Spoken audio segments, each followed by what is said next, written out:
Hello, वर्षा रेसिपीजमध्ये तुमचं मनापासून स्वागत करते फ्रेंड्स. तर तुम्ही थंबनेलवर पाहिलं ना, सोयाबीनमध्ये दही घालून. हो, अगदी बरोबर आहे. एवढी छान रेसिपी आहे. तर लहान मुलं बघा बघूनच इतकी खुश होतील, की परत सारखं-सारखं असंच बनव असंच बोलतील. तर त्यासाठी बघा, इथे मी 1.5 तांब्या पाणी ठेवलेलं आहे गरम करायला. पाणी पहिले सर्वात प्रथम गरम करून घ्यायचं आहे. तुम्ही 1-1.5 ग्लास ठेवलं तरी चालेल. इथे मी 1.5 तांब्या पाणी ठेवलेलं आहे. पाणी चांगलं गरम करून घ्यायचं आहे आणि गरम पाण्यामध्ये बघा आपल्याला इथे सोयाबीन घ्यायचे आहे. सोयाबीन हे लहान साईजचे किंवा मोठ्या साईजचे दोन्ही प्रकारचे मिळतात, तर ते कुठलेही तुम्ही घेऊ शकता. तर इथे मी बघा जवळपास एक मोठी वाटी सोयाबीन घेतलेले आहे. हे गरम पाण्यामध्ये लगेच भिजले जातात, त्यामुळे गरम पाणी करून घेतलं तर अवघ्या एक 2 ते 3 मिनिटांमध्ये ते लगेच असे फुगून वरती येतात. फार वेळ लागत नाही. आणि तुमच्याकडे वेळ असेल तर तुम्ही हवं तर थंड पाण्यातसुद्धा ते भिजू दिले तरी चालेल, पण थंड पाण्यात भिजायला वेळ लागतो थोडा. तर आता इथे बघा छान असे भिजलेले आहेत, असे फुगून वरती आलेत. तर त्यातलं पूर्णपणे पाणी आपल्याला निचरून पिळून काढायचं आहे. तर आता मी इथे व्हिडिओ दाखवल्याप्रमाणे करायचं, तर मी पूर्ण त्यातलं पाणी आता काढून घेते आहे बघा. पाण्याचा थोडा पण अंश त्याच्यामध्ये ठेवायचा नाही, व्यवस्थित असं पाणी पिळून काढायचं आहे. तर एवढी छान रेसिपी तयार होती ना, अगदी घरच्या साहित्यामध्ये. तर एकदा नक्की बनवून बघा. लहानच काय तर मोठेसुद्धा एवढ्या आवडीने खातील ना, तर सारखं-सारखं असंच बनव असं बोलतील. आणि लहान मुलांना तुम्ही असं घरगुती हेल्दी बनवून दिलं ना, तर ते कधीच तुमच्याकडे पनीर, पिझ्झा, बर्गरचा हट्ट करणार नाहीत. तर एवढी छान रेसिपी तयार होते. आता बघा ह्या सोयाबीनमधलं पूर्णपणे पाणी आपण पिळून काढलेलं आहे. आता त्यामध्ये एक छोटी वाटी दही घ्यायचं आहे. दही हे घट्टच घ्यायचं आहे. अगदी ते खूप असं पातळ दही नको आहे. थोडंसं घट्ट दही घ्यायचं आहे आणि फार आंबट पण नको आहे. तर लाईटली आंबट असलं तरी चालेल. तर आता हे बघा पूर्णपणे त्याला मिक्स करून घ्यायचं आहे. त्यामध्ये 2 ते 3 चमचे कॉर्नफ्लोअर घ्यायचे आहे. आपला जो नाश्त्याचा चमचा असतो ते 2 ते 3 चमचे कॉर्नफ्लोअर घ्यायचा आहे. तर ते कॉर्नफ्लोअर आणि दही व्यवस्थित घालून हे मिक्स करून घ्यायचं आहे. व्यवस्थित मिक्स करून घ्यायचं आहे आणि नंतर त्यामध्ये थोडी हळद पावडर टाकायची आहे, 1/2 टीस्पून. 1 टीस्पून इथे लाल तिखट टाकलेलं आहे. थोडी मिरपूड टाकलेली आहे, छोटीशी बारीक चिमूटभर. आणि त्यानंतर चवीनुसार थोडंसं मीठ टाकून घ्यायचं. जास्तीचं मीठ टाकायचं नाही, परत आपण थोडंसं नंतर टाकणार आहोत, त्यामुळे थोडंसं मीठ टाकायचं आणि हे व्यवस्थित हाताने मिक्स करून घ्यायचं. चमच्याने व्यवस्थित मिक्स करता येत नाही, त्यामुळे हातानेच मिक्स करायचं, म्हणजे एकसारखी चव लागते आणि व्यवस्थित असं ते त्याला लागलं जातं. तर आता बघा हे व्यवस्थित असं मिक्स करून घेतलेलं आहे. त्यानंतर एक छोटंसं पॅन आपल्याला तापायला ठेवायचं आहे. पॅन तापल्यानंतर त्यामध्ये बघा 1 ते 2 चमचे तेल घालायचं आहे. आपल्याला अगदी ते शॅलो फ्राय करून घ्यायचं आहे. तर 2 चमचे तेल घालून ते व्यवस्थित तापल्यानंतर, गरम झाल्यानंतर त्यामध्ये आपल्याला हे सोयाबीन व्यवस्थित असे शिजवून घ्यायचे आहे. शॅलो फ्राय करायचे. तर बघा त्याचा कलर चेंज होईपर्यंत असे आपल्याला व्यवस्थित गॅसची फ्लेम नॉर्मल ठेवायची आहे आणि व्यवस्थित अशा आलटून-पालटून उलथण्याने हलवून एकसारखे आपल्याला सगळीकडनं बघा असं शिजवून घ्यायचे आहेत.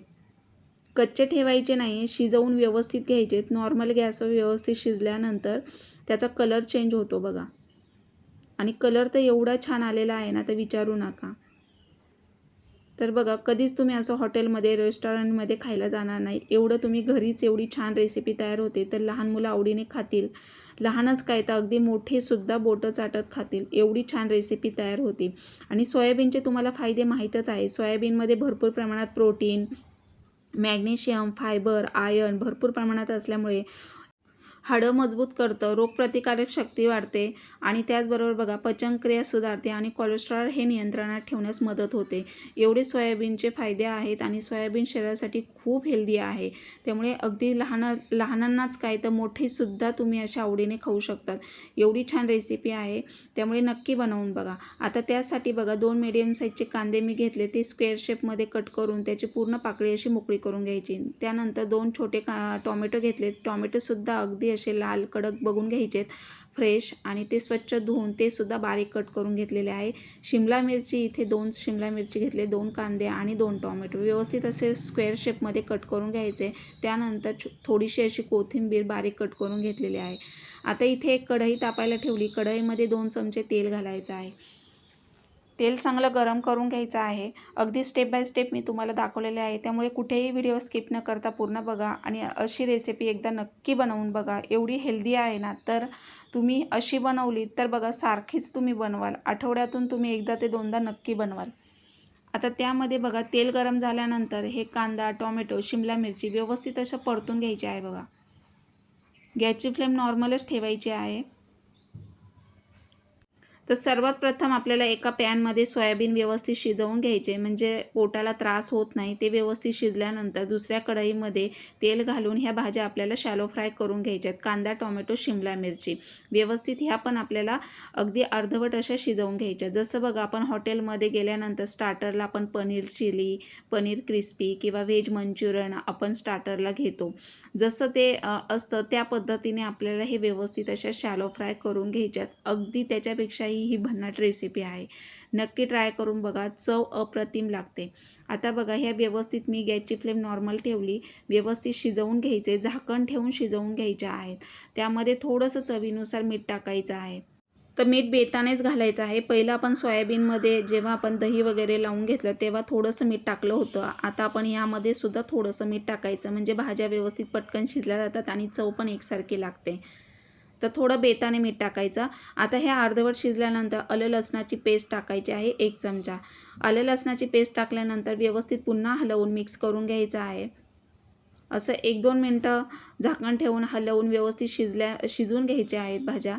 जास्त असं शिजवायचं नाही आहे, थोडंसं अर्धवट शिजवून घ्यायचं आहे. 70 ते 80% शिजवून घ्यायचं आहे. शिजवून घेतल्यानंतर त्यामध्ये बघा 2 चमचे इथे टोमॅटो केचप टाकायचं आहे, टोमॅटो सॉस. त्यानंतर इथे 2 चमचे सोया सॉस टाकायचा आहे. सोया सॉस टाकल्यानंतर अजून 2 चमचे आपल्याला त्यामध्ये रेड चिली सॉस टाकायचा आहे.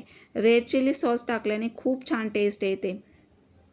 तुम्हाला अजून स्पायसी हवं असेल तर तुम्ही लाल तिखटसुद्धा याच्यामध्ये अजून ॲड करू शकता. पण मी ऑलरेडीच इथे सोयाबीनमध्ये लाल तिखट आपण मिक्स केलं आहे आणि यामध्ये रेड चिली सॉस पण सुद्धा स्पायसी असतो. त्यामुळे मी इथे लाल तिखट वापरलेलं नाही आहे, कारण लहान मुलांना खायचं असतं. आता हे आपण सोयाबीन शिजवून घेतले ते त्यामध्ये ॲड करायचे आहे. बघता क्षणीच तुमच्या तोंडाला पाणी सुटेल, एवढी छान रेसिपी आहे बघा. आणि कलर तर विचारू नका, एवढा छान कलर आलेला आहे.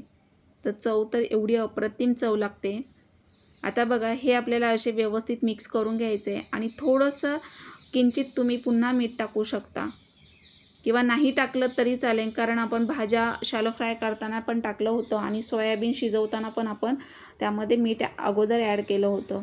त्यामुळे अगदी व्यवस्थित परफेक्ट प्रमाण आहे आणि तुम्ही बघता एवढी छान रेसिपी तयार झालेली आहे बघा. आता 1-2 मिनटं ठेवायचं, नंतर गॅस ऑफ करायचा. फक्त 7 ते 8 मिनटामध्ये ही रेसिपी तयार होते. तर मी यामध्ये मला अजून थोडंसं मीठ टाकावंसं वाटलं म्हणून मी थोडं मीठ टाकलेलं आहे. तर मीठ टाकल्यानंतर गार्निशिंग म्हणून तुम्ही थोडी कोथिंबीर टाकायची आहे वरतून, सर्वात शेवटी टाकायची कोथिंबीर. तर आता 2 मिनटं लो फ्लेमवर असंच ठेवायचा आणि नंतर सर्व करायला घ्यायचं आहे. तर आता तुम्ही बघू शकता कलर पण खूप छान आलेला आहे. आता आपण सर्विंग बाउलमध्ये काढून घेऊया. तर बघा रेस्टॉरंटपेक्षा ही अगदी भारी रेसिपी एवढी घरी आपण बनवलेली आहे घरगुती साहित्यामध्ये. अगदी लहानच काय तर मोठेसुद्धा जाम खुश होतील बघा. आता त्यावर पुन्हा गार्निशिंग म्हणून थोडी कोथिंबीर टाकायची आणि तुम्ही हवं तर बघा कोबीसुद्धा असा मोठ्या साईजचा पातळ कापून त्यावर गार्निशिंग म्हणून टाकायचं आहे आणि नंतर सर्व करायला घ्यायचं आहे. तर एवढी छान रेसिपी बघा घरगुती साहित्यामध्ये आपण फक्त 7 ते 8 मिनटामध्ये तयार केली आणि असं लहान मुलांना तुम्ही द्यायचं आहे तर ते बघा कधीच बाहेर जायचा हट्ट करणार नाही. एवढी छान रेसिपी जर तुम्ही घरी बनवून दिली तर आता माझा व्हिडिओ मी इथंच एंड करते.